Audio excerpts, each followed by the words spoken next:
আমার কথা শোনার জন্য আপনাদের স্বাগতম। বন্ধুরা, আমরা ছেলেবেলায় মা বাবার মুখে একটা কথা শুনতাম, মামা বাড়ির আবদার।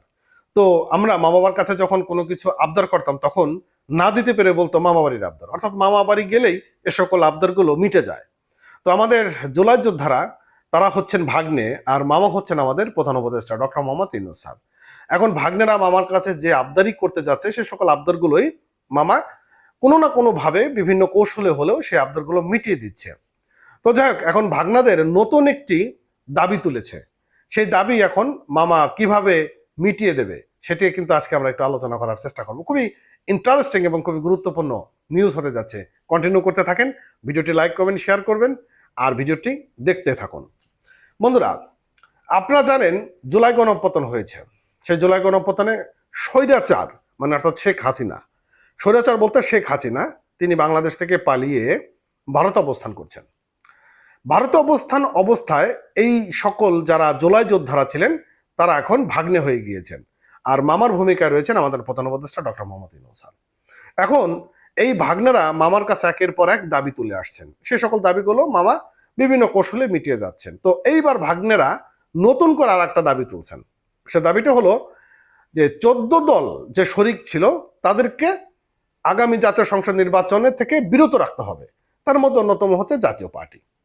এখন তারা মার্চ টু ইলেকশন কমিশন এরকম একটি পদযাত্রা শুরু করেছে, এবং সেই পদযাত্রা করার সময় পুলিশ আবার বাধা দিছে। খুবই চমৎকার একটা নাটক। মানে মামার কাছে ভাগ্নেরা যাচ্ছে, তখন মামাতো ভাইরা তারা এসে সামনে ব্যারিকেড দিছে যে একটু পরে যাও, এখন যাওয়ার দরকার নাই, এগুলো তো আসলে তোমার মাকে বা আমার খালাকে বোঝাইতে হবে। তো বিষয়টা এরকম। হ্যাঁ, তো এখন যেটা হয়েছে, তারা মার্চ টু ইলেকশন কমিশনের দিকে রওনা দিয়েছে, সেখানে পুলিশের বাধাগ্রস্ত হয়েছে। এখন তাদের দাবি হচ্ছে যে স্বৈরাচারের সাথে যারা জড়িত ছিল তাদেরকে কি করতে হবে, তাদেরকে নির্বাচন থেকে নিষিদ্ধ করতে হবে। এখন স্বৈরাচারের সঙ্গে কারা যুক্ত ছিল আমরা তো বিষয়গুলো জানি। শুধু কি জাতীয় পার্টি ছিল? না, স্বৈরাচারের সঙ্গে যুক্ত ছিল হাসনাত, সার্জিস, তারপরে এখন অনেকেই জামাত শিবিরের মধ্যে অনেক এখন হ্যাবিট নেতা হয়েছেন, তারাও ছাত্রলীগের সঙ্গে জড়িত ছিল। এখন তারাও তো সেই দলের সঙ্গে শরিক ছিল। এখন গুপ্তভাবেই থাক বা যেভাবেই থাক, ছিল তো। এখন সব দোষ এখন এসে পড়লো জাতীয় পার্টির ঘাড়ে।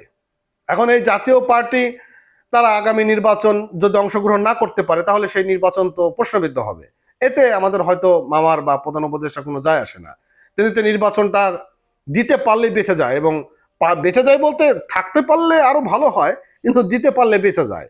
তো উনি নির্বাচন দিয়ে উনি প্রথমে জাপান সফরে যাবেন। জাপান সফর থেকে কোন কোন দেশে সফর যাবেন তার একটি তিনি তালিকা তৈরি করে ফেলছেন। তো এইভাবে আস্তে আস্তে নির্বাচন হয়তো বা এরকম হতে পারে যে ফেব্রুয়ারিতে যে নির্বাচন হওয়ার কথা, বললো যে জাতীয় পার্টি নির্বাচনে অংশগ্রহণ করছে বলে আমরা যারা জুলাই যোদ্ধারা আছি এনসিপি সহ আমরা নির্বাচনকে বয়কট করলাম। তো সেই নির্বাচনটা আবার পিছিয়ে যাবে। আর নির্বাচন পিছিয়ে যাওয়া মানেই তো বোঝেন যে আবার আমাদের মামা তিনি আরো দীর্ঘ সময় ক্ষমতায় থাকারও একটি সুযোগ পেয়ে গেল। তো এই ছিল হলো অবস্থা। হ্যাঁ, আওয়ামী লীগের দোসর, আওয়ামী লীগের সংগঠন, এই যে একটা প্রচলিত খেলা শুরু হয়েছে, যেটা আওয়ামী লীগ করতো। কিন্তু আওয়ামী লীগ ওই জামাত ইসলামের সংগঠন, বিএনপির সহযোগী জামাত, এই সকল কিন্তু আওয়ামী লীগ করতো। তো ওই জায়গা থেকে আমরা বেরিয়ে আসতে পারি নাই। আমরা ঠিক আবার ওর থেকেও খুবই খারাপ অবস্থার মধ্যে চলে আসছি। তো যাক, সবাই ভালো থাকেন, ভিডিওটি শেয়ার করে সঙ্গে থাকেন। ধন্যবাদ তখন সঙ্গে থাকার জন্য। Thank you.